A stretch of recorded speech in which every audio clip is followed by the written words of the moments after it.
Hello everyone, welcome to Eklavya study point. आज हम पढ़ने वाले हैं क्लास 12 की हिस्ट्री से chapter number 9, colonialism and the country side. आपको उसके फ्री पीडीएफ नोट्स भी प्रोवाइड करवा दिए जाएंगे हमारे टेलीग्राम चैनल पे। न्यू वीडियो है भाई 2025-26 सेशन की। तो चलिए आगे बढ़ते हैं। टेलीग्राम ग्रुप है @class 12 ESP न्यू ग्रुप। यहाँ पे आपको पीडीएफ प्रोवाइड करवा दी जाएगी। जो भी नोट्स होंगे, जो भी हम क्लास में पढ़ाते हैं, वो सारी A to Z चीजें आपको यहाँ पे मिलती रहेंगी। इसके अलावा आपको जो भी लेटेस्ट अपडेट्स होंगे, ठीक है, वीडियोस से रिलेटेड, वो सारे अपडेट्स आपको यहाँ पे मिलते रहेंगे भाई। और जितनी भी वीडियो के लिंक होंगे वो भी आपको यहाँ पे इस टेलीग्राम ग्रुप पे मिलते रहेंगे। तो सबसे पहले मैं आपको बताऊं कि आज का जो हमारा चैप्टर है वो किस बारे में है। तो ये चैप्टर में एक्सप्लेन करेगा कि कलोनियल रूल का मतलब क्या होता है। देखो भाई, हम फर्स्ट बुक कवर कर चुके हैं, हम सेकंड बुक भी कवर कर चुके हैं। अब हम थर्ड बुक में प्रवेश करने जा रहे हैं। थर्ड बुक जो होगी हमारी, वो मॉडर्न इंडिया की हिस्ट्री होगी। ठीक है, मॉडर्न इंडिया और कलोनियलिज्म को हम पढ़ने वाले हैं। यहाँ पे कलोनियलिज्म का मतलब होता है जब अंग्रेजों ने हमारे ऊपर रूल किया था, हमें एक कॉलोनी बना लिया था, है ना। तो ये हम बहुत बचपन में भी पढ़ते आए हैं अंग्रेजों के बारे में, ब्रिटिशर्स के बारे में। तो ये चैप्टर हमें ये बताएगा कि जो बंगाल प्रोविंस है हमारे इंडिया का, ठीक है, वहाँ के जो जमींदार होते थे वो कैसे होते थे, उनका क्या रोल था उस टाइम पीरियड में। और राजमहल की पहाड़ियाँ, जो आज का अगर आप देखोगे झारखंड वाला एरिया है, कुछ बंगाल वाला एरिया है, तो यहाँ पे कुछ लोग रहा करते थे पहाड़ों के ऊपर, जंगलों के अंदर, जिनको कहा जाता था पहाड़िया। ठीक है। और ऐसे ही एक और कैटेगरी थी जिनको कहा जाता था Santhal.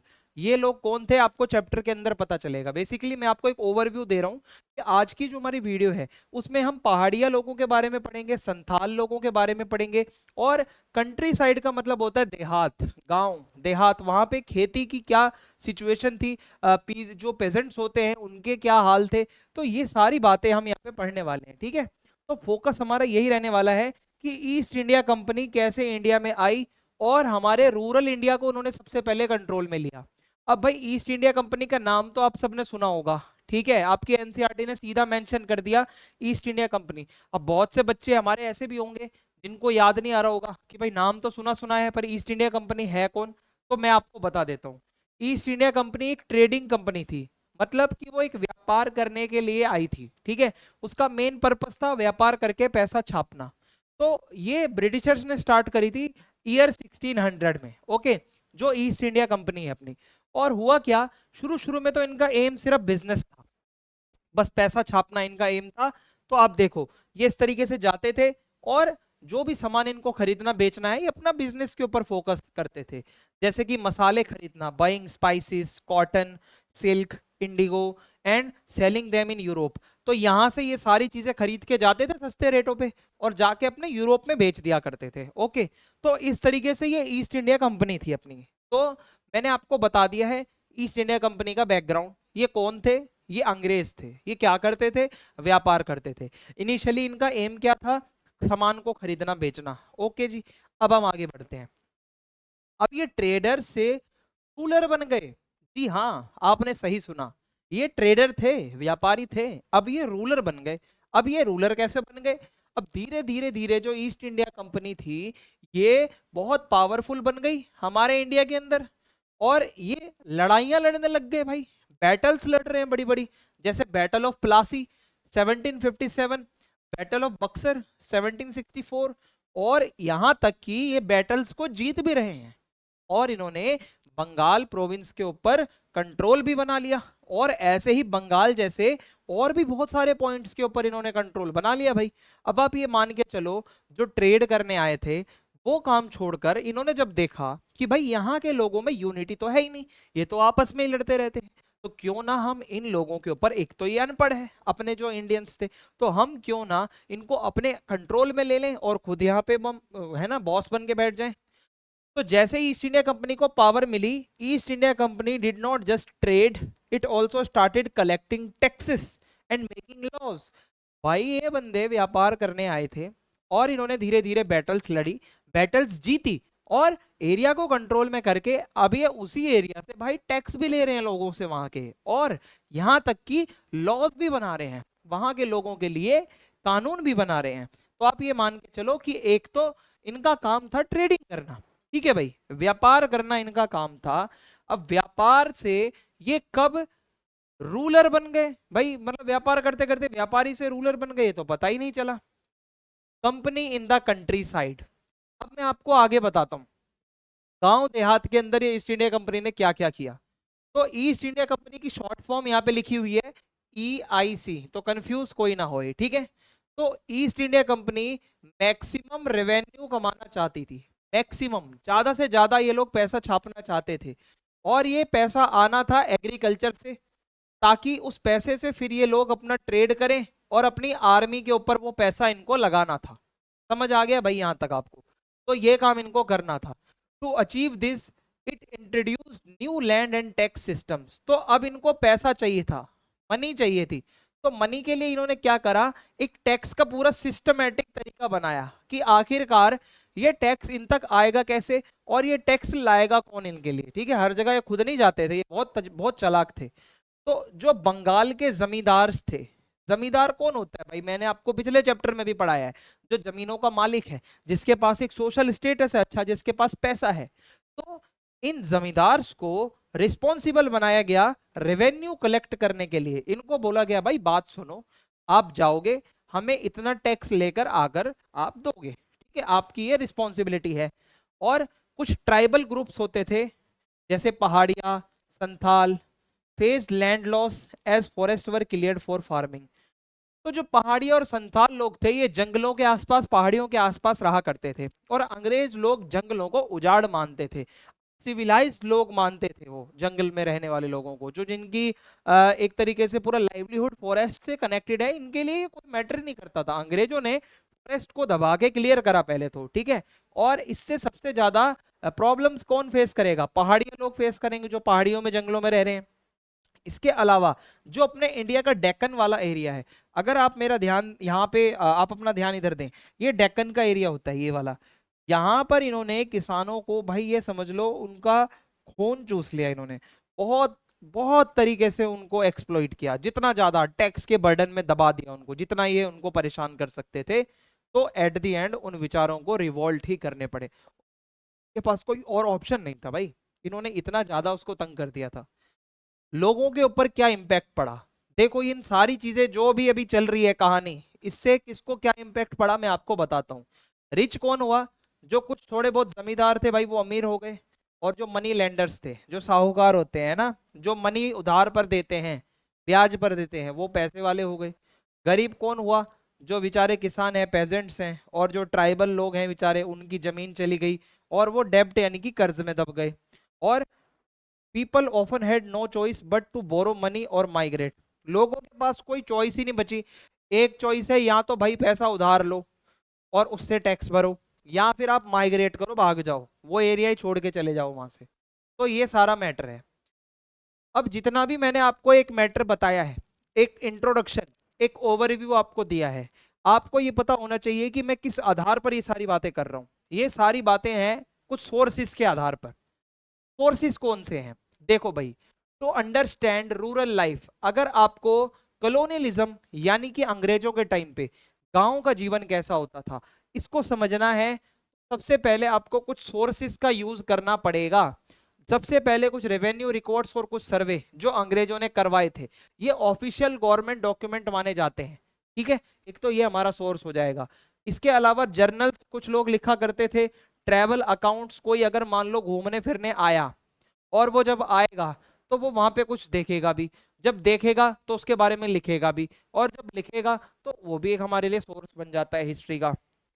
Reports of inquiry commissions, जो उस टाइम पे इंक्वायरी कमीशंस बनाई गई, जो इन्वेस्टिगेशंस करती थी, वहां से भी हमें बहुत सारी चीजें पता चल रही हैं इनके बारे में।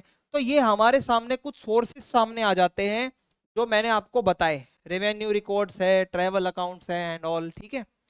तो ये यहाँ पे मेरा इंट्रोडक्शन था।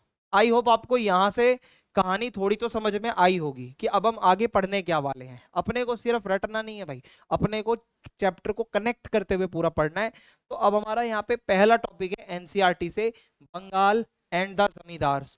तो जैसा कि मैंने आपको बताया, बंगाल प्रोविंस वो एरिया था जहाँ पे ईस्ट इंडिया कंपनी का कंट्रोल बना।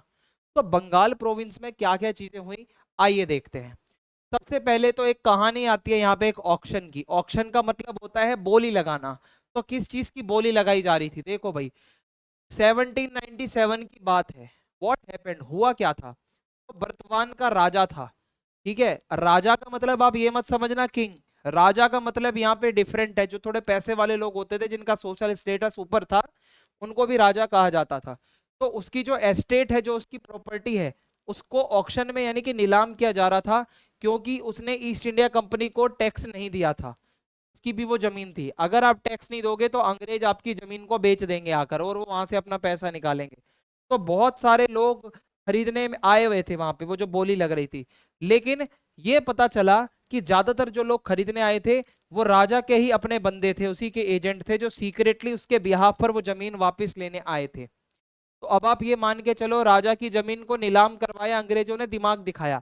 पर उससे डबल दिमाग दिखाया राजा ने कि चलो तू नीलाम कर, मैं अपने ही बंदे भेज दूंगा, है ना, लगाओ ऑक्शन। तो रिजल्ट क्या हुआ? देखने में तो ये ऑक्शन असली लगता था कि हाँ भाई ऑक्शन चल रहा है, लेकिन 95%, ये एक स्टैट आता है हमारे सामने, 95% जो ऑक्शन चला, जो बोलियां लगाई गई, वो राजा के ही अपने बंदे थे, जो वहां पे खरीदने आए हुए थे। तो अब यहाँ पे देखो एक प्रॉब्लम है, इतने ज्यादा डिफॉल्ट क्यों हो रहे हैं? आखिर ये टैक्स लोग क्यों नहीं दे रहे थे? सबसे पहले तो देखो, एक सेटलमेंट, एक एक नियम था, एक परमानेंट सेटलमेंट। इसका मतलब क्या था कि मान लो ये ब्रिटिशर्स हैं, ठीक है, ये ब्रिटिशर्स हैं, और बीच में जमींदार है, ठीक है, और यहाँ पे किसान है, ठीक है भाई। तो अब होगा क्या, ब्रिटिशर्स ने जमींदार को बोला कि भाई मान लो 100 रुपए का रेवेन्यू है, फिक्स है, परमानेंट। तो अब ये जमींदार 100 ही रुपए इनसे लेकर आएगा और 100 रुपए इनको पहुंचाएगा वापस, ठीक है। तो एक फिक्स अमाउंट सेट कर दिया। अब यहाँ पे एक झोल देखना, अंग्रेजों ने तो बोला है 100 रुपए, लेकिन जमींदार आगे किसान से जब ये टैक्स लेने जाएगा तो वो उसको 150 भी बोल सकता है। इसमें ब्रिटिश ईस्ट इंडिया कंपनी कुछ नहीं कहेगी। उनको सिर्फ अपने 100 रुपए से जो फिक्स अमाउंट है उससे मतलब है, ऊपर की कमाई कितनी भी हो रही है वो जमींदार की पॉकेट में जा रही है। समझ आया आपको? तो हुआ क्या कि भाई जमींदार को हर साल एक फिक्स रेवेन्यू पे करना होता था, जैसे मैंने आपको एग्जांपल दिया है। अगर वो पे नहीं कर पाते थे, अगर आप फेल हो जाते हो, तो आपकी जो एस्टेट है, जो भी आपकी जमीन जायदाद है, उसको ऑक्शन में लगा दिया जाएगा। आपको पता चलेगा भाई कि हाँ भाई ऐसे ऐसे, आपको एक नोटिफिकेशन भी आएगा। लेकिन अगर फिर भी आपने पैसे वो जमा नहीं करे तो आपकी जमीन गई। तो होता क्या था, लेट 1700s में 75% से भी ज्यादा जो जमींदारी थी changed hands because of non payment.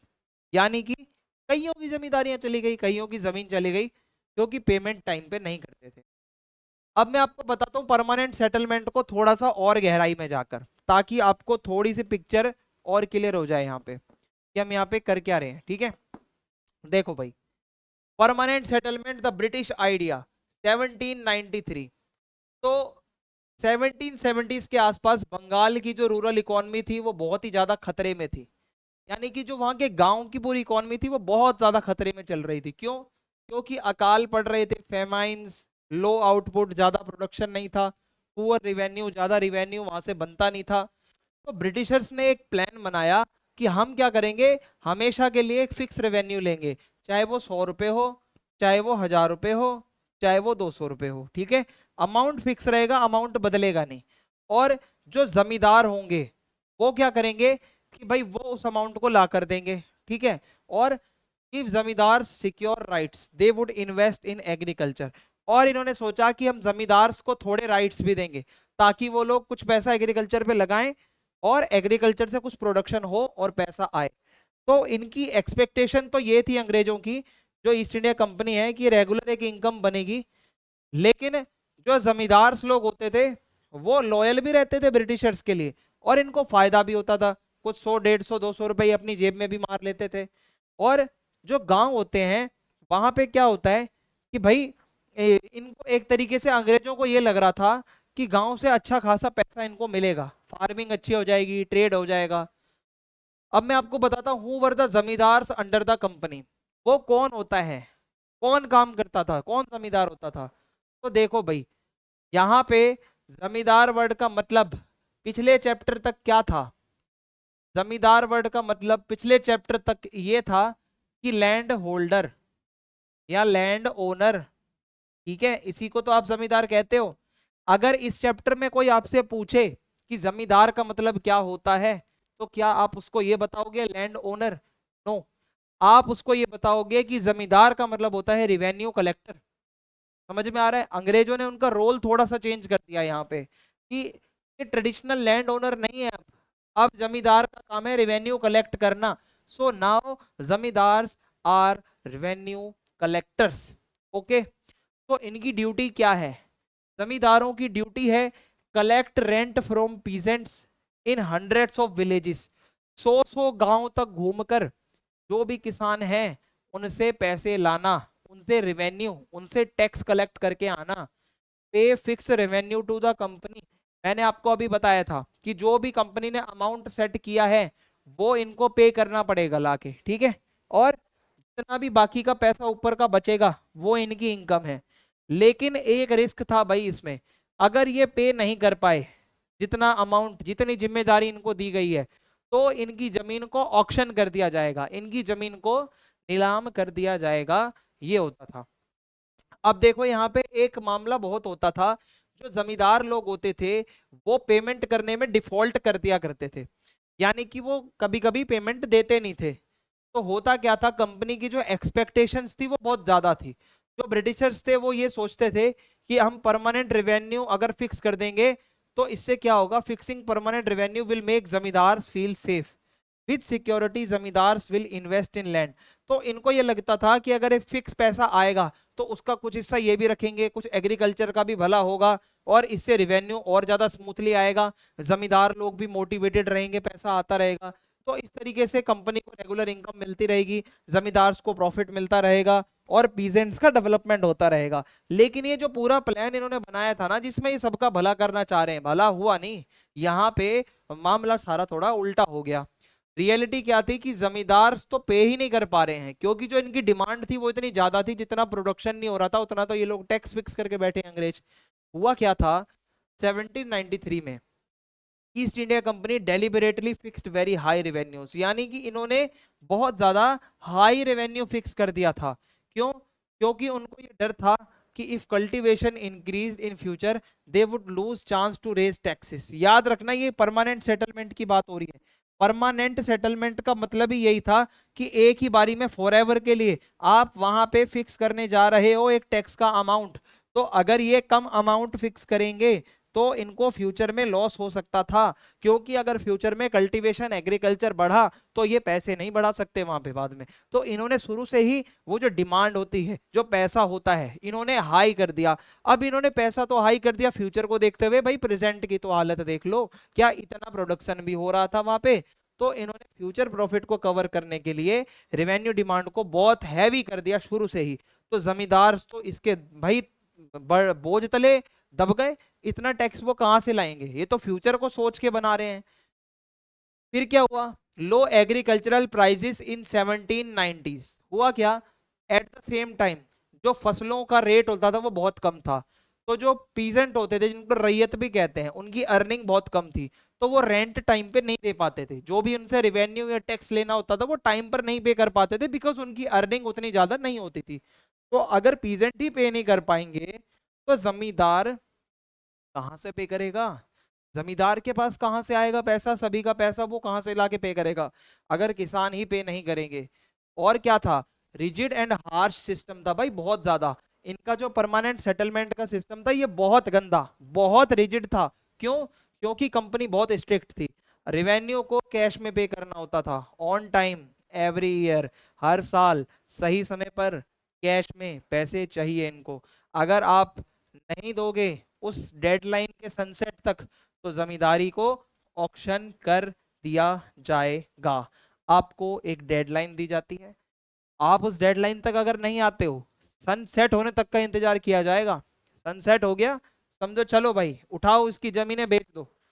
अगर चाहे बाढ़ आए, चाहे आए सूखा, चाहे फसल खराब हो, पेमेंट तो कंपलसरी देनी ही देनी है। सोचो कितना स्ट्रिक्ट और कितना हार्श रूल है भाई ये। इससे जमींदार को एक ट्रैप में फंसा हुआ महसूस हुआ, उनको लगा भाई अब हम फंस गए, अब हम यहाँ से नहीं निकलने वाले। और क्या हुआ, उनकी पावर चली गई।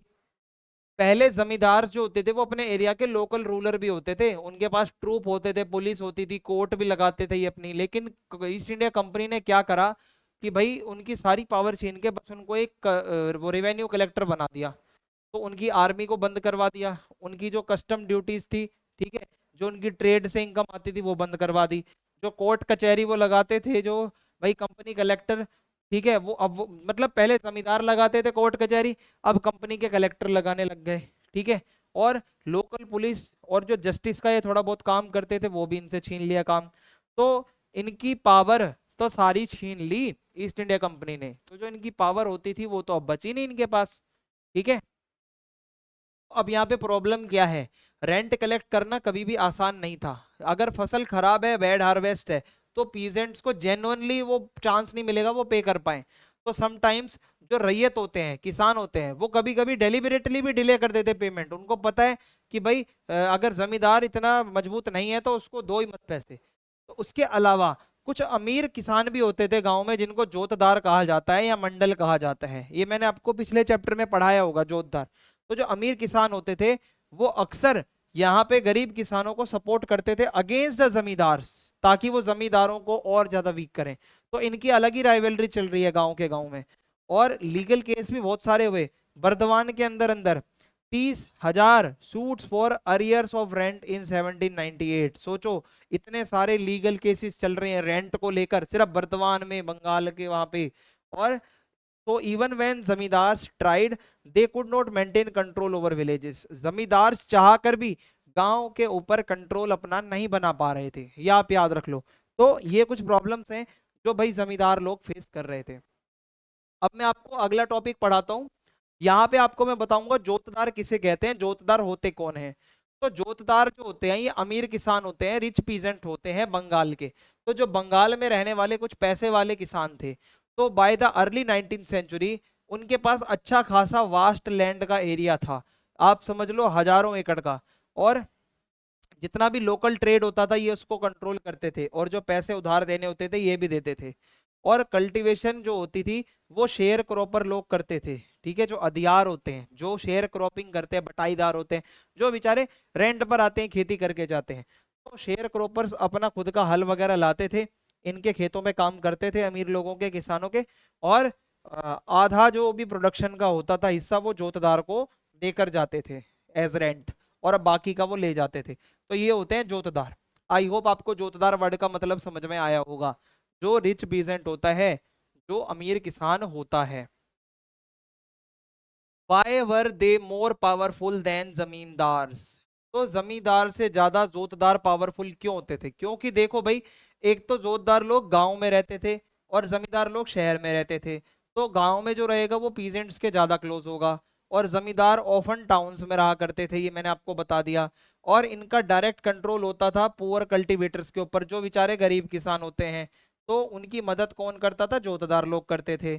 तो हुआ क्या, ये जमींदार के अगेंस्ट रहते थे, स्टॉप जमींदार ऑफिशियल्स फ्रॉम कलेक्टिंग ड्यूज। कभी कभी तो ये टैक्स लेने, जब ड्यूज लेने आते थे तो ये उनको रोकते भी थे, और ये रिवेन्यू की पेमेंट को डिले भी करवा दिया करते थे, जो रिच पीजेंट्स होते थे। और इससे क्या होता है, प्रिवेंटेड इंक्रीज ऑफ जमा, यानी कि जो पूरे गांव का टोटल रेंट जाना है उसको बढ़ते, मतलब बढ़ने से भी ये रोक देते थे। तो कहने का मतलब है इनका एक ही टारगेट था, जमींदारों को हम पावरफुल नहीं होने देंगे, और जो जोतदार हैं वो अपने आप को ही ऊपर रखना चाहते थे, क्योंकि उनके पास पूरी सपोर्ट थी पीजेंट्स की। रोल इन जमींदार डिक्लाइन। हुआ क्या, जब जमींदार लोग भाई पे करने में फेल हो गए पैसा, तो उनकी जमीनों को नीलाम कर दिया गया। तो जो खरीदने जाते थे अक्सर वो जोतदार होते थे, याद रखना, ये भी बहुत जगहों पर देखा गया है कि सस्ते सस्ते में उनकी जमीनें बिक जाती थी। तो इससे उनकी और जमीन आ गई, उनकी अथॉरिटी और ज्यादा हो गई। तो जब जोतदार लोगों का राइज हुआ, तो इससे वीक कौन हुआ? जो जमींदार थे वो वीक हो गए। तो ये पूरा मामला है, जोतदारों ने भी पूरा गेम पलट दिया जमींदार का। देखो, अब इनके अलग अलग नाम होते हैं, ठीक है। जो अमीर किसान होते हैं, कहीं पे उनको हौलदार भी कहा जाता है, कहीं पे उनको गांटीदार भी कहा जाता है, कहीं पे उनको मंडल भी कहा जाता है। तो ये सारे नाम इन्हीं के हैं। जो भी रिच पीजेंट होता है वो अलग अलग जगहों पर अलग अलग नामों से जाना जाता है। The authority of zamindars. देखो भाई, अब मैं आपको ये बताऊंगा कि जो जमींदार लोग होते थे वो कैसे सर्वाइवल करते थे। वो सर्वाइवल करने की उनकी जो स्ट्रेटेजीज होती थी, अब हम उस पर डिस्कस करेंगे।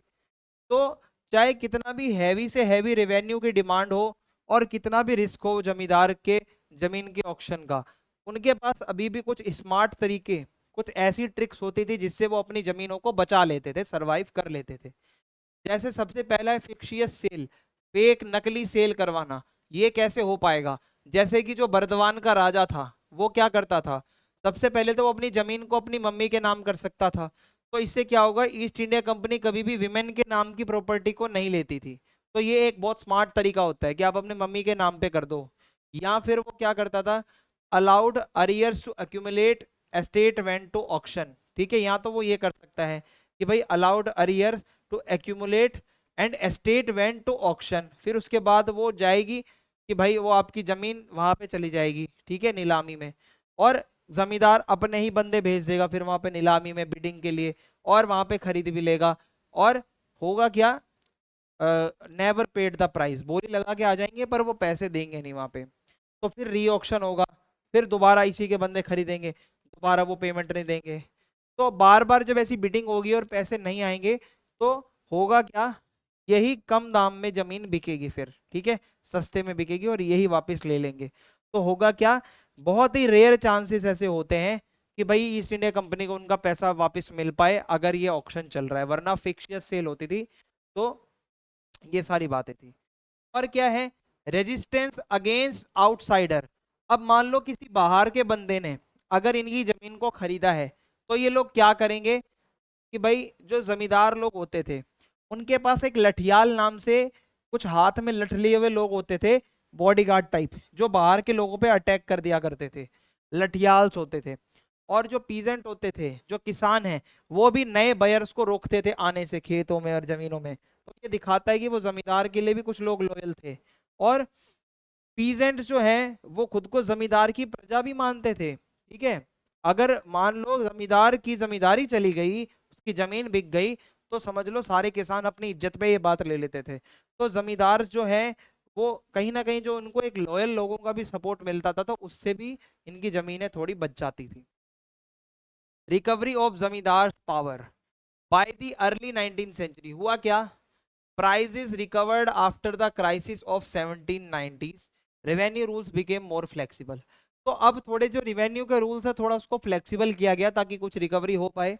तो हुआ क्या, जो जमींदार बच गए थे, जो इतने क्राइसिस आए, इतने इकोनॉमिक डाउनफॉल्स हुए, जो जो उसमें बच गया था, तो भाई हुआ क्या, वो अब वापस से मजबूत हो गए।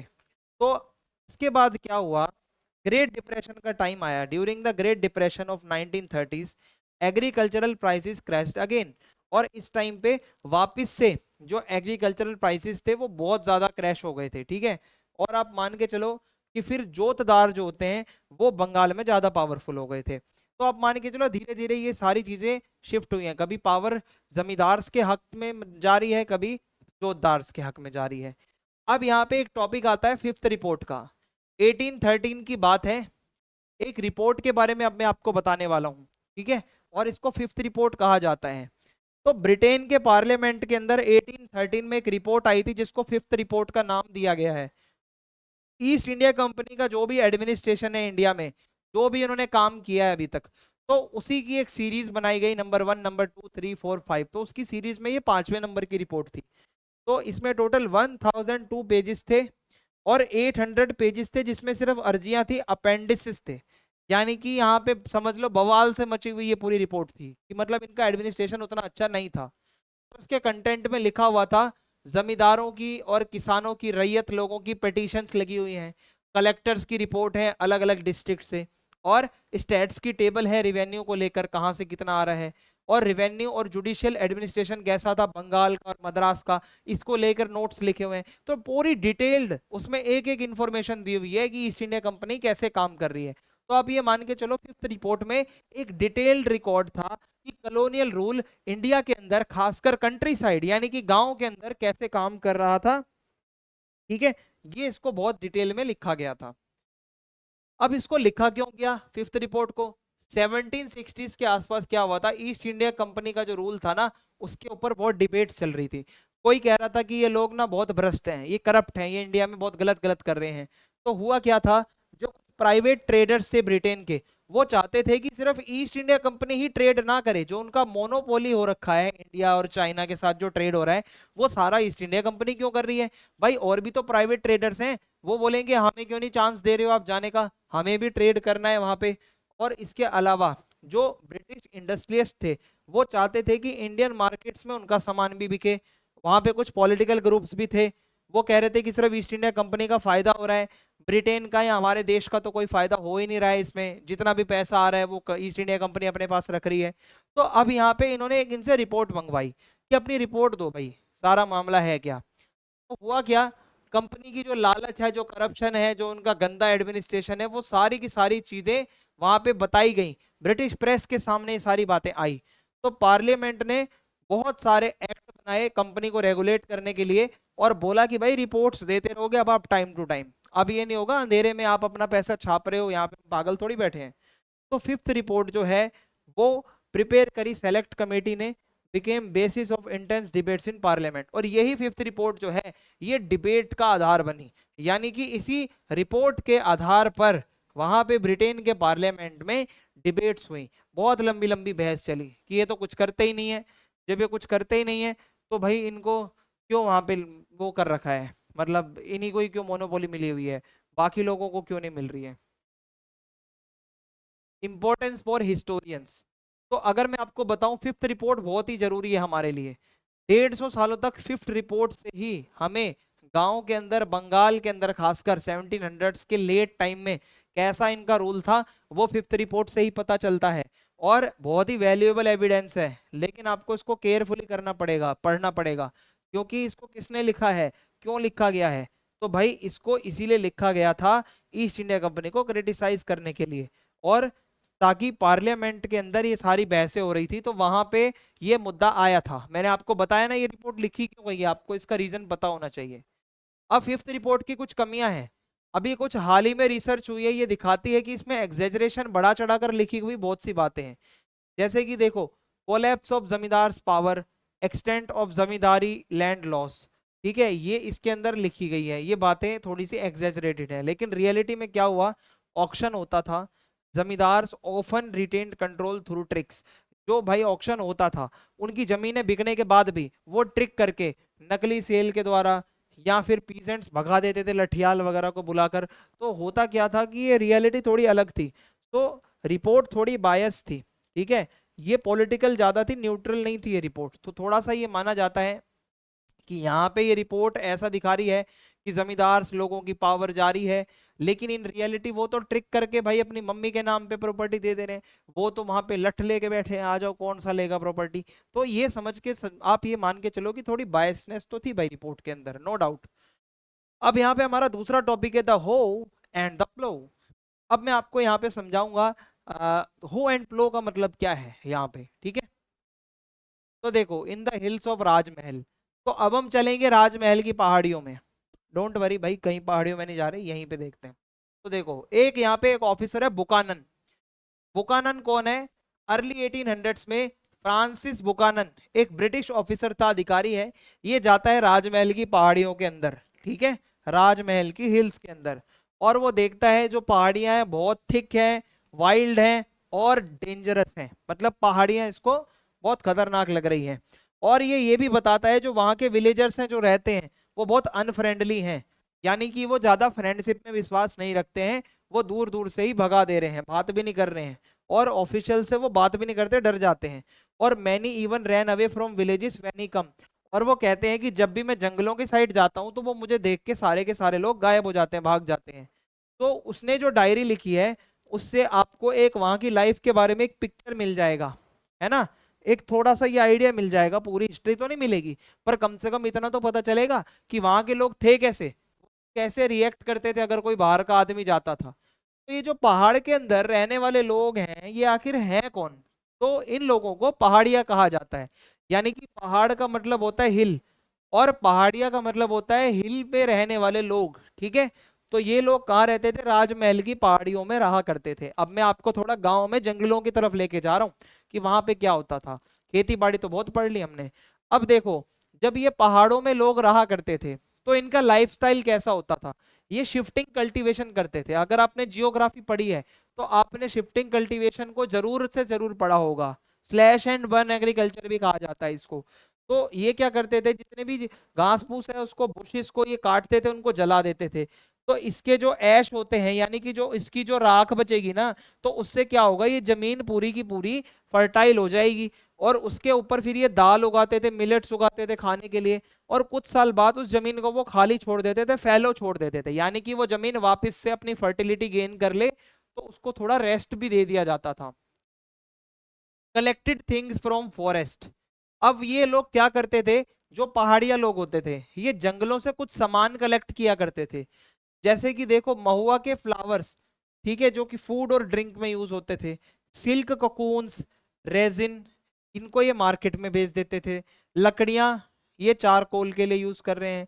Forest grass and undergrowth gave pasture for the cattle. तो जो घास फूस उगती थी उससे ये अपने जानवरों के लिए चारा बना देते थे उसका। तो इस तरीके से ये सारा का सारा सामान इनको जंगलों से मिलता था। So we can say their livelihood was connected to forest. अगर आप इनको यहाँ से हटाते हो तो कहीं ना कहीं पूरी की पूरी इनकी जिंदगी डिस्टर्ब हो जाएगी। अब ये जो पहाड़ी लोगों की लाइफ है ये कैसी है, तो वो फॉरेस्ट से बहुत ज्यादा कनेक्ट है। एंटायर लाइफ उनकी डिपेंड करती है फॉरेस्ट के ऊपर। और उनका ऑक्यूपेशन क्या था, तो भाई पहाड़ी में जंगलों में रहते हैं तो हंटिंग का काम था एक तो उनका, ठीक है, शिकार वगैरह करते थे। और क्या होता था, शिफ्टिंग कल्टीवेशन करते थे, टेम्परेरी फार्मिंग जो हमने पीछे पढ़ा। फूड गैदरिंग का काम करते थे, महुआ के फ्लावर हो गए, फ्रूट्स हो गए। चारकोल प्रोड्यूस करते थे। सिल्क वॉर्म जो होते हैं, मतलब ककून वगैरह, उसको ये लोग लाते थे। ठीक है, तो ये सारा काम था इनका। पूरी तरीके से जंगलों से इनकी लाइफस्टाइल कनेक्टेड थी, आप मान के चलो। और छोटे छोटे झोपड़ियों में रहते थे। अब देखो ना इनकी झोपड़ियां, स्मॉल हटमेंट्स, छोटी झोपड़ियों को कहते हैं स्मॉल हटमेंट्स, ठीक है।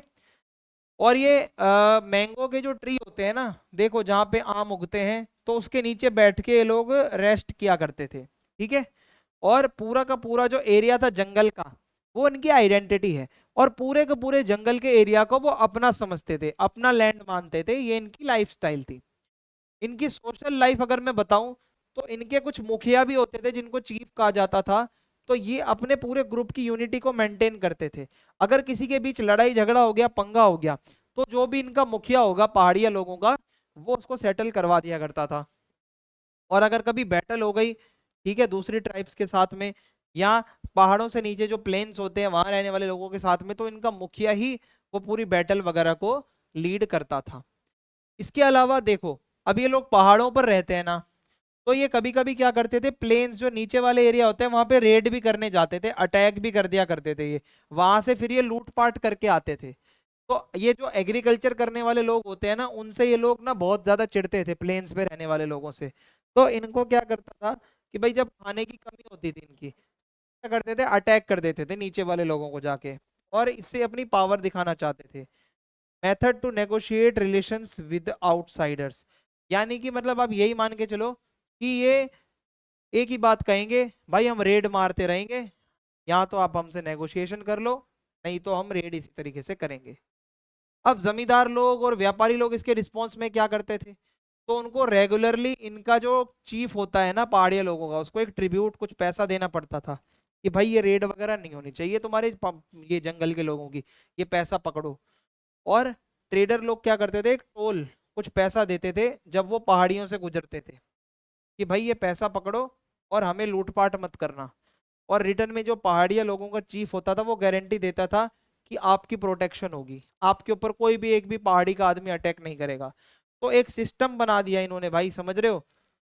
आप ये मान के चलो काम तो करता था ये सिस्टम, पर ये कहाँ का सिस्टम हुआ कि जंगलों में जाने के लिए आपको पैसा देना पड़ेगा वरना हम आप पे अटैक करेंगे, ये तो गलत बात है ना।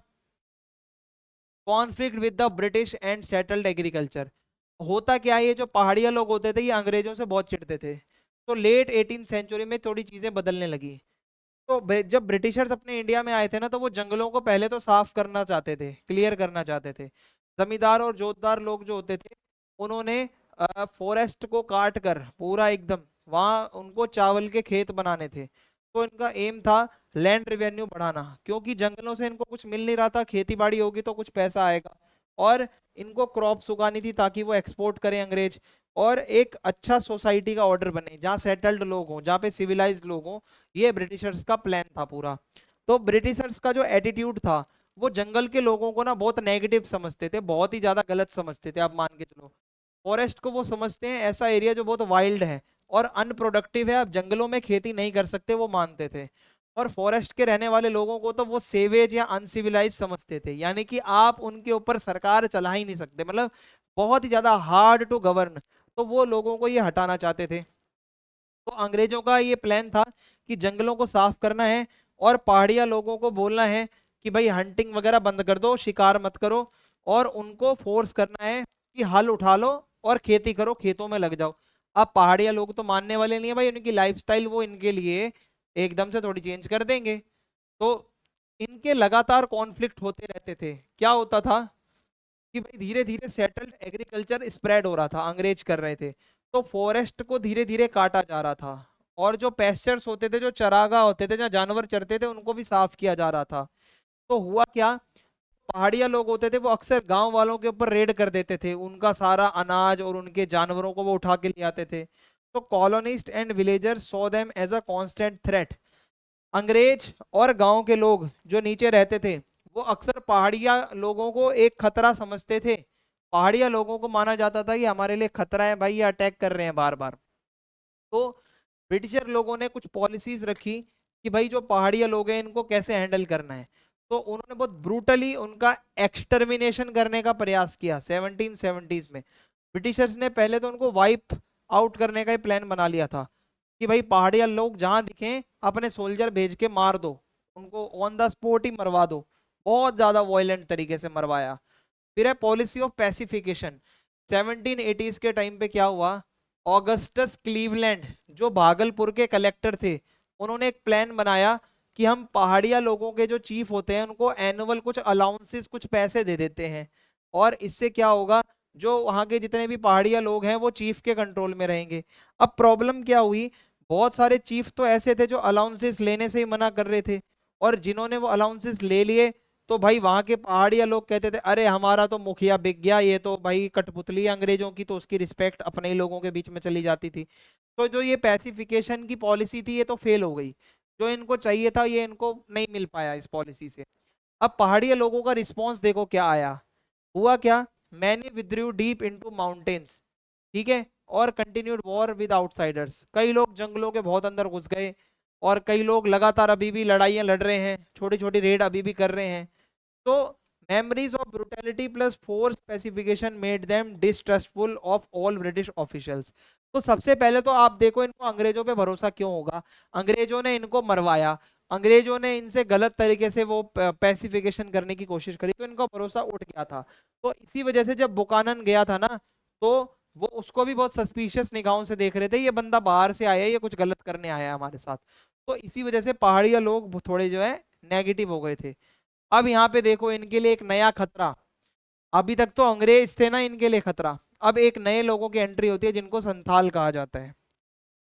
तो अब हम संथालों के बारे में समझते हैं कि ये कौन थे। तो अर्ली 1800s में संथाल लोग जो थे इस जगह पर आए। और ये संथाल लोग करते क्या थे, ये जंगलों को साफ करते थे, ये टिम्बर काटते थे लकड़ियां, और ये जमीन पर खेती करते थे प्लॉ के साथ, और चावल भी उगाया करते थे, कॉटन भी उगाया करते थे। तो इसका इम्पैक्ट क्या पड़ा, जो भी देखो ये हिल का एरिया है, ये लोअर हिल का एरिया है, तो लोअर हिल के पूरे एरिया में संथाल लोगों का कंट्रोल बन गया। और हुआ क्या, पहाड़िया लोग जो थे वो जंगलों में और ज्यादा डीप घुसते चले गए। धीरे धीरे जैसे जैसे ये संथाल फॉरेस्ट को क्लियर करते हुए अंदर आ रहे थे, पहाड़िया लोग और ज्यादा पीछे की तरफ जा रहे थे। अब देखो मैं आपको बताता हूँ, जो पहाड़िया लोग होते थे वो शिफ्टिंग कल्टीवेशन करते हैं, जिसके लिए जो टूल यूज होता है उसको हो कहा जाता है, ठीक है, दिस इज हो।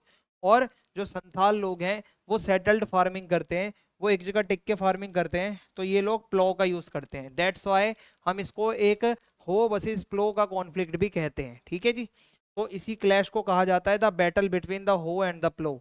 एक लंबा स्ट्रगल चला, एक तरफ वो है जो जंगलों में रहते हैं, एक तरफ वो है जो एक सेटल्ड लाइफस्टाइल जी रहे हैं, जो एक परमानेंट एक जगह पे रह रहे हैं। The Santhals pioneer settlers. देखो भाई, बुकानन ने एक चीज ऑब्जर्व करी 1810 में, कि जब वो क्रॉस करता है गंजूरिया पहाड़ को राजमहल के ही एरिया में, तो उसने एक पुराना गांव देखा with newly cleared land for farming. वो देखता है कि एक जमीन नई तरीके से साफ हुई है फार्मिंग के लिए, और वो बहुत तारीफ करता है। कहता है कि जो यहाँ की मिट्टी है थोड़ी पत्थर वाली है लेकिन फर्टाइल लग रही है, और जो वहाँ की क्रॉप्स हैं वो तम्बाकू की और मस्टर्ड की बहुत एक्सीलेंट क्रॉप्स हैं। और वो देखता है ये जो ट्रांसफॉर्मेशन हुआ है ये संथाल लोगों ने किया है, इन्होंने फॉरेस्ट को साफ करा है और वो यहाँ पे आके सेटल हो गए हैं अराउंड 1800 के आसपास। तो वो इस चीज़ की बहुत तारीफ करता है, इस चीज़ को वो बहुत प्रेज करता है। तो संथाल लोग आए कैसे? 1780s के आसपास संथाल लोगों ने बंगाल की तरफ मूव करना शुरू कर दिया था। ठीक है, बंगाल में उन्होंने आना शुरू कर दिया था। वाई? क्योंकि जमींदार लोग उनको हायर करते थे काम करने के लिए, जंगलों को साफ करने के लिए, कल्टीवेशन को ज्यादा करने के लिए। और ब्रिटिश ऑफिशियल्स जो होते थे वो भी संथाल लोगों को इनवाइट करते थे, क्योंकि देखो जो जंगल महल होते हैं, यानी कि जो जंगल वाले एरियाज होते हैं, जो फॉरेस्ट वाला एरिया है, वहां पे इनको चाहिए थे ऐसे लोग रहें जो सेटल्ड हो, जो एक जगह पे टिक के काम करते हो। और वो काम कौन करता है? वो संथाल करते हैं। तो इस वजह से ये लोग सबको अट्रैक्ट कर रहे थे। तो पहाड़िया लोग तो भाई ये चीज करते नहीं थे, उन्होंने मना कर दिया था, ना तो हम जंगल काटेंगे, ना हम प्लो का यूज करेंगे, ना हम अपना शिफ्टिंग कल्टीवेशन छोड़ेंगे। इन्होंने अंग्रेजों को सीधा मना कर दिया था, जो पहाड़ में रहने वाले लोग हैं, इन्होंने कहा था हम कुछ नहीं करेंगे, जो आप हमसे करवाना चाह रहे हो हम बिल्कुल नहीं करेंगे। और इसी के कंट्रास्ट में अगर मैं आपको बताऊं कंपैरिजन में, जो संथाल लोग हैं उन्होंने तो भाई बहुत जल्दी से जल्दी जंगलों को साफ कर दिया और हल का यूज करा एग्रीकल्चर में, और सेटलर बन गए वो एक जगह से। अंग्रेजों की नजर में वो फटाफट से उन्होंने अपनी ऐसी इमेज बना ली कि हाँ भाई हमें एक जगह पे सेटल हो जाना है। तो अब यहाँ पे 1832 में एक वर्ड सुनने को मिलता है, दामिन ई कोहो। दामिन ई कोहो का मतलब क्या होता है? ये एक जमीन है, एक स्पेशल टेरिटरी बनाई गई संथाल लोगों के लिए। किसने बनाई? ब्रिटिशर्स ने। और इस टेरिटरी को कहा गया दामिन ई कोहो। इसमें क्या था? ये संथालों की जमीन डिक्लेयर कर दी गई और संथाल लोगों को बोला गया आप सेटल हो जाओ, एक जगह पे फार्मिंग करो। कंडीशन ये है कि एटलीस्ट जो आपका 1/10 होगा पूरे जमीन का, वो आप क्लियर करोगे, कल्टीवेट करोगे पहले 10 सालों के अंदर। ठीक है, ये आपको करना ही करना है। और आपकी जमीन का सर्वे होगा, मैपिंग होगी, और आपकी बाउंड्री पिलर्स बनाए जाएंगे, और पता चलेगा हाँ भाई ये इतना जो एरिया है ये संथाल्स का है। तो होगा क्या, जो जमींदार और जोतदार है उनकी जमीन अलग होगी, पहाड़िया लोग अलग तरफ है, दामिनी को का पूरा एरिया एक अलग बनाया जाएगा बाउंड्री करके। तो संथाल्स लोग जो थे, हुआ क्या 1832 में, British carved out a special area called Damini को फॉर संथाल्स। तो ब्रिटिशर्स ने एक पूरा एक एरिया अलग काट कर दिया इनको कि जाओ आप वहां पर अपना खेती बाड़ी का काम करो। ठीक है, संथाल लोगों को इनवाइट करा क्योंकि वो बहुत अच्छे सेटलर माने जाते थे, हार्ड वर्किंग होते थे एक तो। ठीक है, एक तो भाई वो हार्ड वर्किंग होते थे, दूसरा उनमें काम करने की इच्छा थी, और उनको फॉरेस्ट वगैरह में काटने में भी उनमें बहुत ज्यादा उनको इंटरेस्ट आता था। तो उन्होंने क्या करा, वो प्लो का भी यूज करते थे इसके अलावा। लेकिन जो पहाड़िया लोग होते थे वो प्लो वगैरह का यूज नहीं किया करते थे। ठीक है, इफ यू रिमेम्बर। तो इसी वजह से उनको बुलाया गया यहाँ पे। अब ग्रोथ देखो बहुत तेजी से हुई। 1830 में क्या हुआ, 40 गांव जहां पर 3000 से भी ज्यादा लोग थे। 1851 में 1473 गांव जहां पर 82,000 से भी ज्यादा लोग हो गए। तो आप सोचो एक जगह पर कितनी तेजी से यहाँ पे ये संथालों की ग्रोथ हुई है। तो जैसे जैसे संथाल लोग फॉरेस्ट को क्लियर कर रहे थे, कल्टीवेशन बढ़ता जा रहा था, जो ईस्ट इंडिया कंपनी का रेवेन्यू है वो भी बढ़ता जा रहा था। तो Santhal songs and myths of the 19th century describe this as the end of their long wandering journey. तो संथाल लोगों ने अपने कुछ गाने लिखे, सॉन्ग्स लिखे, उनकी कहानियां हैं जिसमें बताया जाता है जो संथाल लोग कभी जमाने में इधर से उधर भटकते रहते थे, आज अंग्रेजों के टाइम पे जाके फाइनली उनको एक होमलैंड मिला है अपना, दामिनी को नाम से, जहां पर वो एक जगह टिक के रह रहे हैं। तो ये सारी चीजें जो हो रही हैं, इसका पहाड़िया लोगों के ऊपर क्या इम्पैक्ट पड़ रहा है?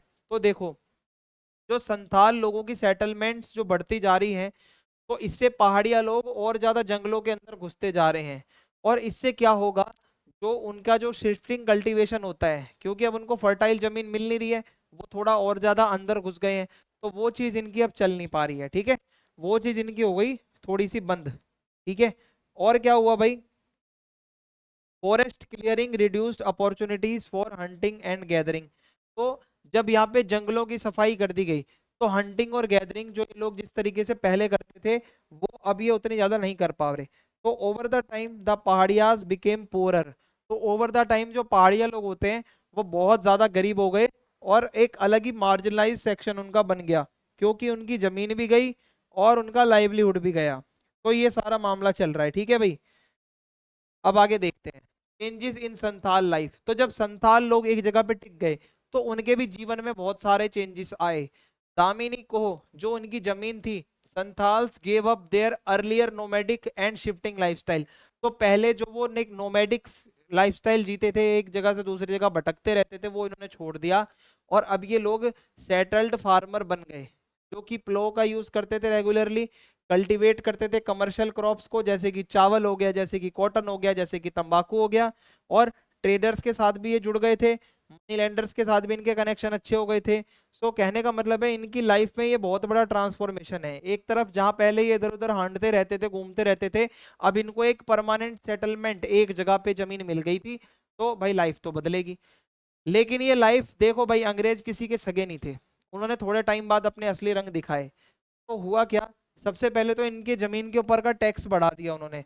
जो कॉलोनियल स्टेट है, जो अंग्रेज गवर्नमेंट है, उन्होंने संथालों की जमीनों के ऊपर अच्छा खासा टैक्स लगाया। और जो मनी लेंडर लोग होते हैं, जो पैसे उधार देते हैं, जिनको दीकू कहा जाता है, lent money at high interest, बहुत अच्छे खासे ब्याज पर पैसा उधार देना शुरू किया इन्होंने, बहुत ब्याज। और अगर आपने कर्ज नहीं दिया तो वो आपके संथालों की जमीनों को भी कब्जे में ले लेंगे। और जो जमींदार लोग होते थे वो तो चाहते थे दामिन वाला पूरा एरिया ही वो अपने उसमें ले लें, ठीक है। और वो चाहते थे वो अंदर लेके ना अपना एरिया रेंट भी नहीं सही लें। तो समझो ये तीनों लोगों ने मिलकर कितना ज्यादा एक चक्रव्यूह रचा है। अंग्रेज अब इनसे टैक्स ज्यादा ले रहे हैं, जो पैसे उधार दे रहे थे उन्होंने ब्याज बढ़ा दिया, जमींदार इनकी जमीनों पे आग डाल के बैठे हैं। तो संतान लोगों को लगा भाई हमारे साथ धोखा हो गया। तो उनकी जो जमीन थी, जिसको इतने इन्होंने इतना मेहनत की थी भाई, इतना क्लियर किया, साफ सुथरा बनाया, आज वो उनसे छीनी जा रही है। तो संथाल लोगों ने कर दिया रिवोल्ट 1855 से 1856। तो हुआ क्या, संथाल लोगों ने डिसाइड किया कि हम एक रेवेलियन करेंगे, हम इनके खिलाफ खड़े होंगे। जमींदार लोग जो हैं, जो कह रहे हैं कि हम रेंट लेंगे, ठीक है, तो वो सबसे पहले तो जमींदारों के हम वो करेंगे, ऐसी तैसी छोड़ेंगे नहीं। और जो मनी लेंडर लोग होते हैं, ठीक है, जो मनी लेंडर हैं, जो पैसे देते हैं, ठीक है, जो उनको ट्रैप में, एक जाल में फंसा रहे हैं उधार के पैसे के, उनको भी ये नहीं छोड़ेंगे। और जो अंग्रेज अधिकारी हैं, कॉलोनियल ऑफिशियल्स हैं, इनको भी नहीं छोड़ेंगे, इनको टारगेट करेंगे हम, ठीक है, अगेंस्ट। तो उनका सपना था एक ऐसी दुनिया बनाना जहाँ पे वो सभी से एकदम आजाद रहें, अच्छे से सेटल होकर रहें। लेकिन इन लोगों ने इनके साथ धोखा किया। तो हुआ क्या, जब इन्होंने रिवोल्ट करा तो अंग्रेज लोग हिल गए भाई, इनका रिवोल्ट देख के वो भी एक बारी को हिल गए। तो ब्रिटिश लोगों ने एक अलग से डिस्ट्रिक्ट इनको बना के दिया, जिसको संथाल परगना कहा जाता है 1856 में। देख रहे हो इनके रिवोल्ट का ये असर पड़ा कि अंग्रेजों ने इनके लिए एक अलग ही एक एरिया बनाया 5500 स्क्वायर माइल्स का, और भागलपुर और बीरभूम को जोड़कर इस जगह से निकाल कर ये एरिया इनको बना के दिया संथाल परगना। यहाँ के लिए स्पेशल कानून बनाए गए संथाल को कंट्रोल करने के लिए। बुकानन ने एक बात बताई थी, देखो भाई मैं बार बार बुकानन का नाम ले रहा हूँ। बुकानन कौन है, फ्रांसिस बुकानन, एक ईस्ट इंडिया कंपनी का ही एम्प्लॉय था, काम करता था, और वो पूरे इंडिया में घूमता था 19th सेंचुरी में। Did not travel for adventure और love of nature, his work was official and political. वो अपनी मर्जी से नहीं जाता था, उसका काम था, ये ऑफिशियल काम था, उसको सर्वे के लिए भेजा जाता था।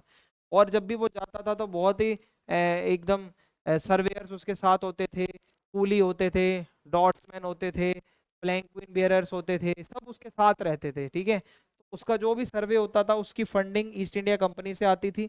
और ईस्ट इंडिया कंपनी को सर्वे इसलिए चाहिए था ताकि उसको डिटेल में इंफॉर्मेशन मिलती रहे हर जगह की। तो सर्वे जो भी ये करता था, जो फ्रांसिस बुकानन जो भी काम करता था, उसका पर्पस क्या होता था कि Buchanan had clear instructions on what to observe and record. उसको क्लियरली इंस्ट्रक्शंस दिए जाते थे कि भाई तुझे क्या चीज रिकॉर्ड करनी है, क्या चीज तुझे रिकॉर्ड नहीं करनी है। और जो गांव के लोग थे वो तो उसको एजेंट समझते थे सरकार का। तो why the company wanted this information. अब आप सोचो कि इतने सर्वे ईस्ट इंडिया कंपनी करवा क्यों रही है, उसको क्या जरूरत है इतनी इंफॉर्मेशन की, ताकि उनकी पावर को वो और बढ़ा सके, और रिसोर्सेज के बारे में पता चले कहाँ कहाँ रिसोर्सेज हैं, जिससे वो ट्रेड और ज्यादा बढ़ा दें, इंडस्ट्रीज लगाएं, और टैक्स को वो डिसाइड करे, रेवेन्यू सोर्सेज को ढूंढें। और पूरे जंगलों को काटे एग्रीकल्चर के लिए। तो कंपनी को इसीलिए ये सर्वे करवाने पड़ते थे, उनको हर जगह से इन्फॉर्मेशन मिलती रहे, और वो स्पेशलिस्ट लोग भेजा करते थे, geologist, geographer, botanist, scientist, doctor, सारा यूजफुल डेटा निकाल के आते थे भाई। ये लोग प्लांट वाले साइंटिस्ट वगैरह सब जाते थे सर्वे करने।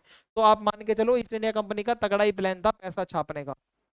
तो बुकानन ने ऑब्जर्व क्या किया, एक तो ये पत्थरों को देख के बहुत ऑब्सेस्ड हो गया, और चट्टानों को देखकर और मिट्टी की लेयरों को देखकर वो कहता है कि यहाँ पे आयरन की ओर हो सकती है, माइका हो सकता है, मिनरल्स, ग्रेनाइट, सॉल्ट पीटर हो सकता है।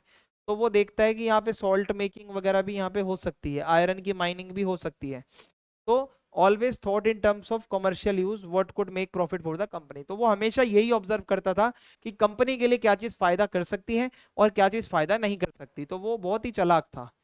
तो बेसिकली उसका व्यू क्या था, Buchanan wrote not just about what he saw, सिर्फ वो जो देखता था वो नहीं लिखता था, वो ये भी लिखता था कि how land could be improve.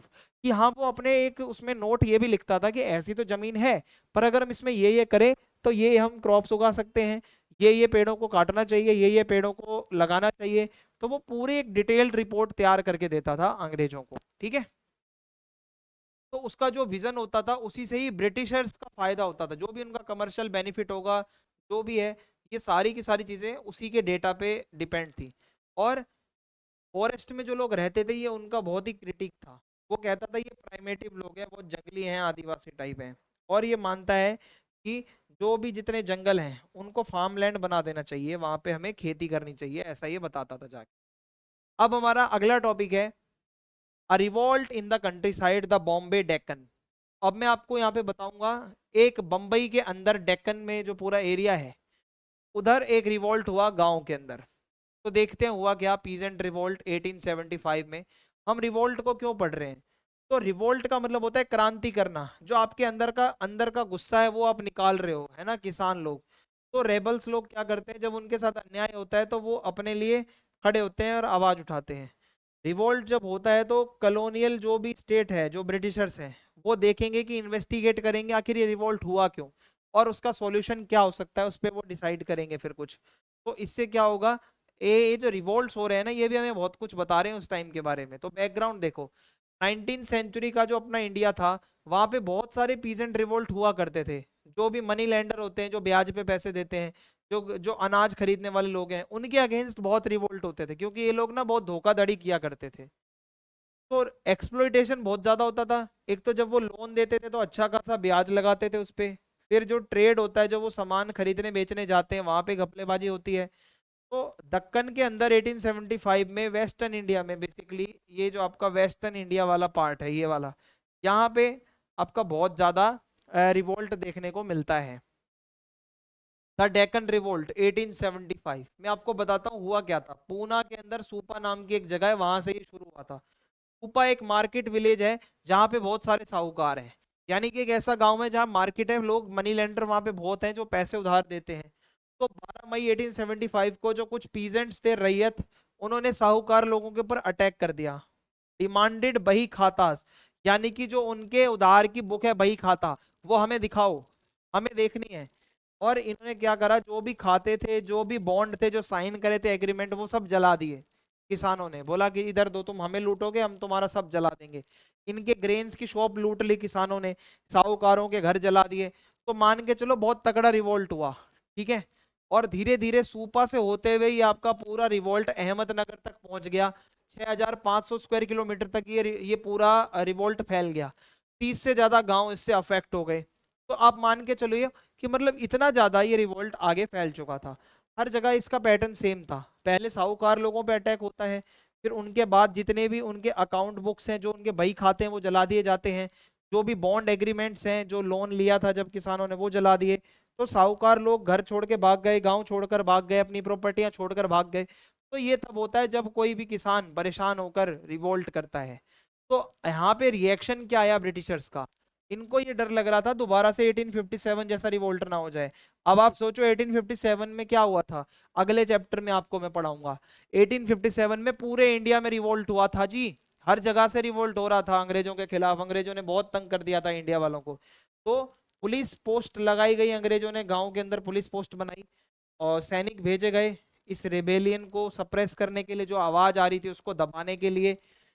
और 951 पीजेंट्स को अरेस्ट किया गया, कईयों को कन्विक्ट किया गया।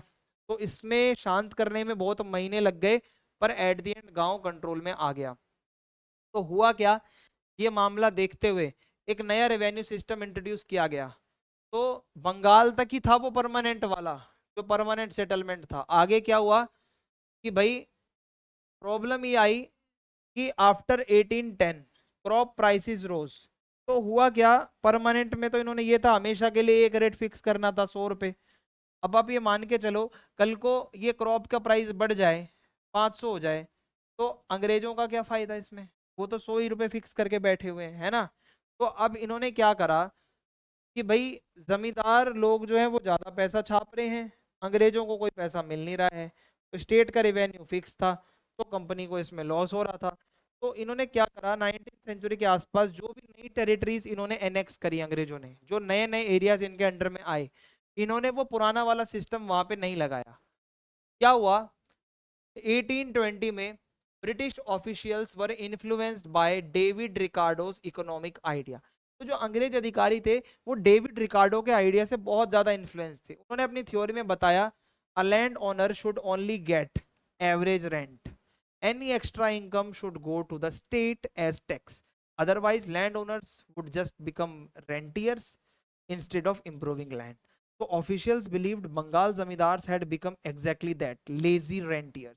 अंग्रेजों को ये पता चल गया कि सिर्फ पैसे कलेक्ट कर रहे हैं, वो लेजी हैं भाई, वो अपने जेब में पैसे धर के बैठे हैं, हमारा कभी ला रहे हैं पैसा कभी नहीं ला रहे हैं। तो उनको ये लगा कि जो अब अपना दक्कन वाला एरिया है, जो भी हम नए एरियाज को एनेक्स करेंगे ना अंग्रेज, तो उसमें एक नया सिस्टम लाएंगे टैक्स का। तो इन्होंने रैयतवाड़ी सेटलमेंट सिस्टम इंट्रोड्यूस किया। यहाँ पे ध्यान रखना, रैयतवाड़ी में क्या होता है कि एक ऐसा सेटलमेंट जो डायरेक्टली किसानों के साथ होगा, एक तरफ ब्रिटिश ऑफिसर होगा और एक तरफ आपका किसान होगा, और इन दोनों के बीच में ये एग्रीमेंट होगा, सेटलमेंट होगा। तो इसमें रेवेन्यू सीधा आएगा, इसमें जमींदारों का रोल खत्म। और average income from different type of soil calculated, हर तरीके की मिट्टी में अलग इनकम बनती है। तो सबसे अब एक फिक्स अमाउंट नहीं लिया जाएगा, जितनी जिसकी इनकम बन रही है उतनी लिया जाएगा। और इससे क्या होगा, कितना रैयत कितना कैपेसिटी के साथ पे कर सकता है, तो भाई उस हिसाब से वो कैपेसिटी भी असेस की गई, और एक प्रोपोर्शन फिक्स किया गया कि भाई हाँ इतना स्टेट के पास ये पैसा आएगा, पता चल गया ना इससे जब उन्होंने असेस करा। तो इससे क्या हुआ, बाद में फिर सर्वे किया जाता था हर 30 साल बाद कि भाई हाँ क्या अगर प्रोडक्शन बढ़ा है तो रेवेन्यू का जो डिमांड है उसको रिवाइज करके बढ़ा दो और रेट बढ़ा दो उसका, ठीक है। तो बंगाल में क्या था, रेवेन्यू की डिमांड परमानेंट थी, फिक्स थी, एक जगह पे अगर 100 रुपए है तो वो 100 ही रहने वाला है अगले 10 20 30 सालों तक।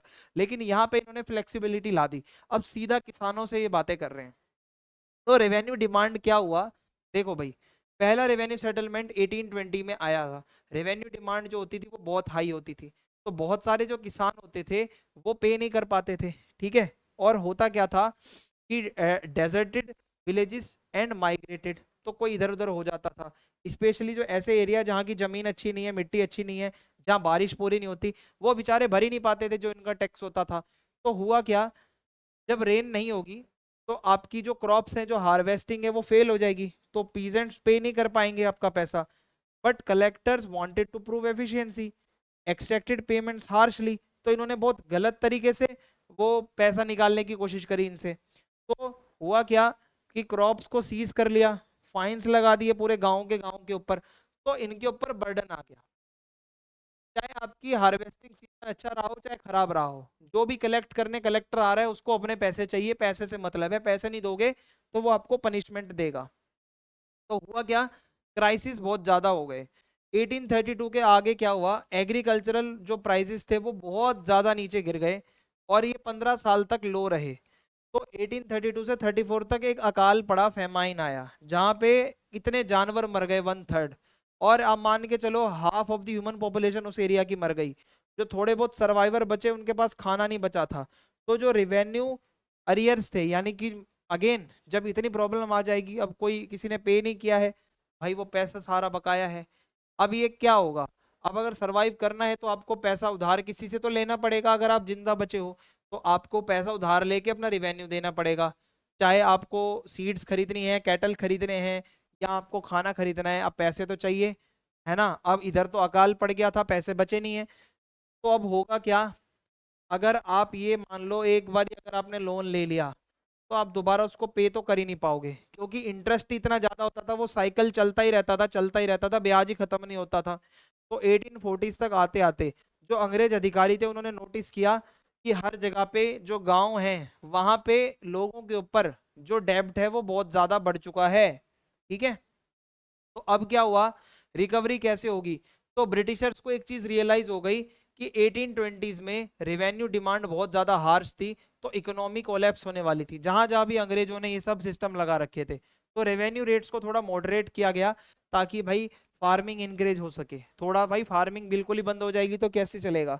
तो 1845 के बाद क्या हुआ, जो खेती बाड़ी के प्राइस थे वो थोड़े रिकवर हुए, कल्टीवेशन थोड़े नई एरिया में होने लगा, और जो पेस्चर एरियाज थे जहाँ पे पहले जानवर चरते थे उनको भी फील्ड बना दिया, उनको भी खेत बना दिया गया।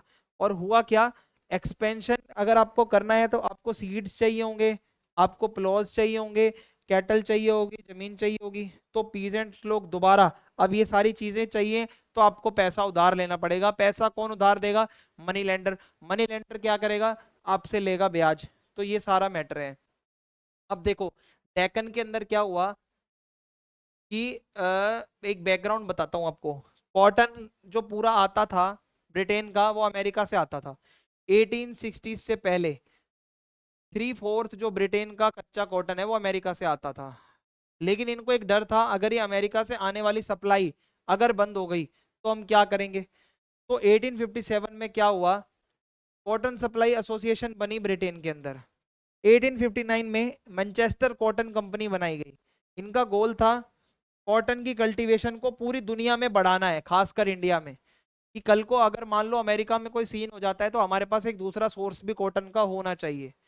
हुआ क्या, अमेरिका के अंदर हो गई सिविल वॉर, जिसका डर था अंग्रेजों को वो चीज हो गई। हुआ क्या, 1861 में सिविल वॉर हो गई और कॉटन एक्सपोर्ट रुक गया। अब जब अमेरिका से कॉटन आना बंद हो गया तो फ्रॉम 2 मिलियन बेल्स तो ओनली 55,000 बेल्स, ये इतना कम हो गया प्रोडक्शन, और ब्रिटेन एकदम पैनिक में हो गया। और सारे अंग्रेज अब इंडिया की तरफ देखने लगे कि इंडिया से हमें अब कॉटन उगवाना है यहाँ के लोगों से, क्योंकि अमेरिका से सप्लाई बंद हो गई। तो जितने भी मर्चेंट थे वो सारे बॉम्बे चले गए, और इन्होंने वहां के लोगों को पुश किया, आप कॉटन उगाओ, आप कॉटन उगाओ, हमें कॉटन चाहिए, हम आपसे खरीदेंगे, आपकी मौज करवा देंगे। तो हुआ क्या, कॉटन का जो प्राइस था वो बहुत सोड हो गया था, और मान के चलो कि ब्रिटेन में बहुत डिमांड थी कॉटन की लेकिन मिल नहीं रहा था कॉटन।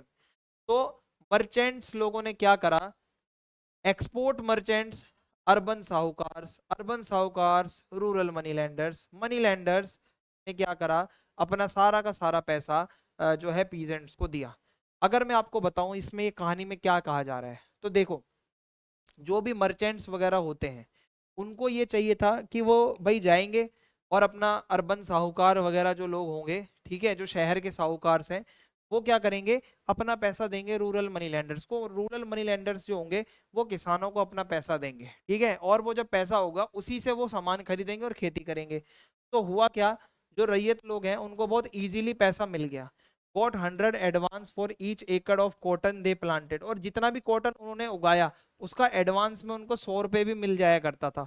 तो लोन्स उनको बहुत इजीली मिल रहे थे, और साहूकार लोग भी अच्छे से पैसा दे रहे थे, उनको पता था कॉटन की डिमांड इतनी है कि आसानी से उनका पैसा उनको वापस मिल जाएगा, पैसा मरेगा नहीं इनका। अब हुआ क्या, 1860 से 64 तक कॉटन जो है वो डेक्कन के अंदर वो डबल हो गया, उसका प्रोडक्शन नियरली डबल हो गया। 1862 तक 90% जो ब्रिटेन की कॉटन इंपोर्ट थे वो इंडिया से आने लगे। सोचो हमने अपने भारत के किसानों से इतना कॉटन उगवाया इन्होंने अंग्रेजों ने कि भाई अमेरिका से सप्लाई बंद हो गई है, अब आप हमारा उगाओ।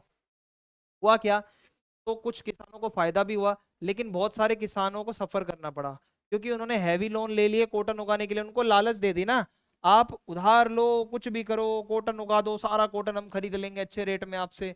अब मामला ये हो गया कि जैसे ही ये सिविल वॉर वहां पे खत्म हुई तो इनका तो वापस से वो कनेक्शन जुड़ गया अमेरिका से। अब जिन लोगों ने उधार लेके वो कॉटन उगा लिया वो क्या करेंगे भाई कॉटन का इतने। तो ज्यादातर लोगों के लिए क्या था, ये एक तरीके से श्राप बन गया। Cotton credit ड्राइज up the experience of injustice. हुआ क्या, अमेरिका में 1865 में सिविल वॉर हो गई खत्म। और जो अमेरिका का कॉटन था वो वापस से सप्लाई आना ब्रिटेन में शुरू हो गई। लेकिन अब इंडिया वाले क्या करेंगे, जो इंडियन कॉटन एक्सपोर्ट है वो एकदम से बंद हो गए और कॉटन का प्राइस गिर गया। अब जो मर्चेंट और साहूकार हैं, ठीक है, उन्होंने तो ये सोचा था ना कि लॉन्ग टर्म लोन दे रहे हैं, ये रीपे हो जाएगा, अच्छा खासा कॉटन से पैसा आएगा। अब मैं अगर आपको बताऊं, इन्होंने पीजेंट को पैसा देना भी बंद कर दिया। Demand repayment of earlier debates, अब इन्होंने बोला जो पहले के हमने पैसे दिए वो भी यहाँ पे चुकाओ, जो आप हमसे लेके गए थे, जल्दी से जल्दी। अब क्या हुआ, at the same time revenue settlements in Deccan, revenue demand was increase by 50 to 100%। अब जब ये सारी चीजें हुई तो इसी बीच में एक तो वो बंदे वैसे ही डेब्ट में हैं यहाँ के किसान, और इन्होंने क्या करा, रेवेन्यू डिमांड फिर बढ़ा दी, फिर से टैक्स बढ़ा दिया, फिर से लगान बढ़ा दिया। हुआ क्या, कॉटन की प्राइस गिर रही है, डिमांड कम हो रही है, पीजेंट्स को फिर भी हायर रेवेन्यू देना पड़ रहा है।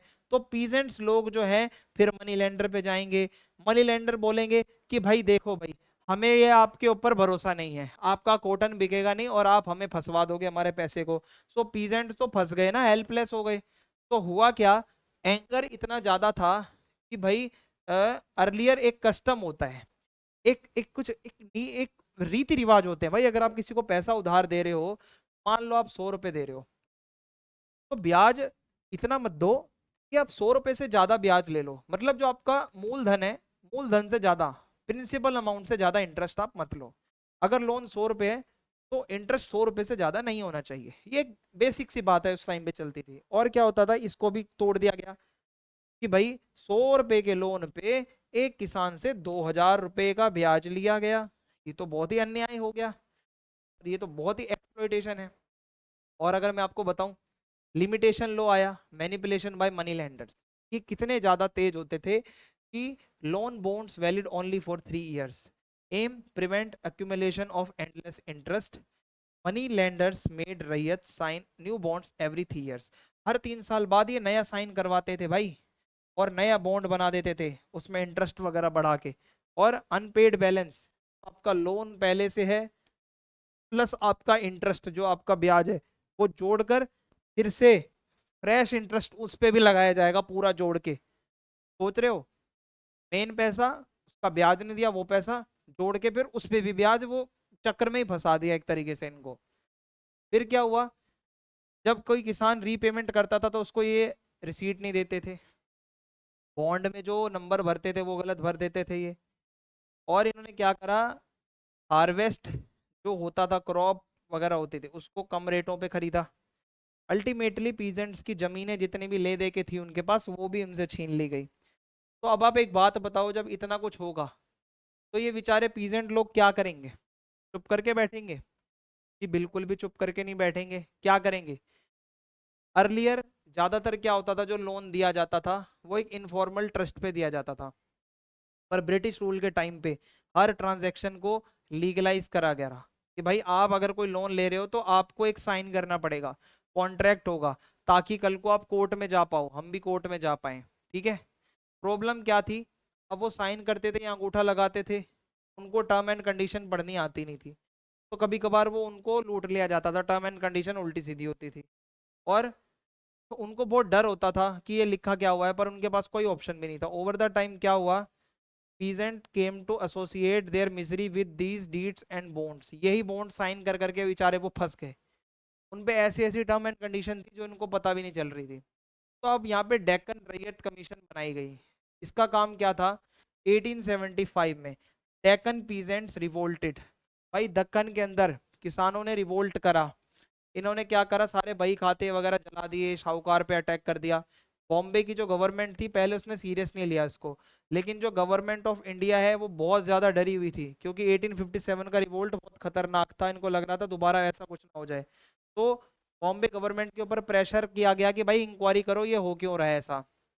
तो डेक्कन राइट्स कमीशन जो दंगे हुए थे, उसने क्या बोला, इन्वेस्टिगेशन करेंगे। तो उन्होंने ये स्टडी करी कि जो भी किसान है उनकी स्टेटमेंट ली गई है, जो साहूकार है उनकी स्टेटमेंट ली गई है, जो वहाँ पे मौजूदा लोग थे, जो आई विटनेस थे, उनकी सारी बातें लिखवा ली गई हैं। और जो डेटा आया है उसमें ये भी लिखा गया है कितना रेवेन्यू का रेट था, क्रॉप का प्राइस क्या था, इंटरेस्ट रेट कितना था, क्यों बवाल मचा है। और ये सारी रिपोर्ट डिस्ट्रिक्ट कलेक्टर ने बनाई, पूरा एकदम अच्छे से मामला पूरा कि आखिर ये मामला हुआ क्या है सारा। तो रिपोर्ट में ये आया कि 1878 में ब्रिटेन के पार्लियामेंट में ये रिपोर्ट गई और इसको डेक्कन रायट रिपोर्ट भी कहा जाता है। आज इस रिपोर्ट को पढ़ के हमें पता चलता है कि बेचारे जो किसान थे गरीब, उनकी क्या क्या ग्रीवांसेस थी, किसके लिए वो अपील कर रहे थे, जो मनी लेंडर्स थे वो कितना गंदे काम करते थे, और रिवेन्यू का प्रेशर कितना ज्यादा होता था उनके ऊपर, और जो अंग्रेज थे उनका रिस्पॉन्स क्या होता था जब गांव में कोई भी ऐसा मैटर छिड़ जाता था, तो ऐसे में अंग्रेज क्या करते थे, इससे ये भी पता चलता है। तो ये पूरा हमारा चैप्टर था जहां पे हमने सारी की सारी बातें समझी, गांव देहात के अंदर किसान जमींदार ये सब और अंग्रेज, इनका क्या आपस में कनेक्शन था। आई होप आपको वीडियो अच्छी लगी होगी। चैनल सब्सक्राइब कर देना भाई। वीडियो को आप ज्यादा से ज्यादा शेयर करें, फीडबैक अपना लिखें। जय हिंद, जय भारत।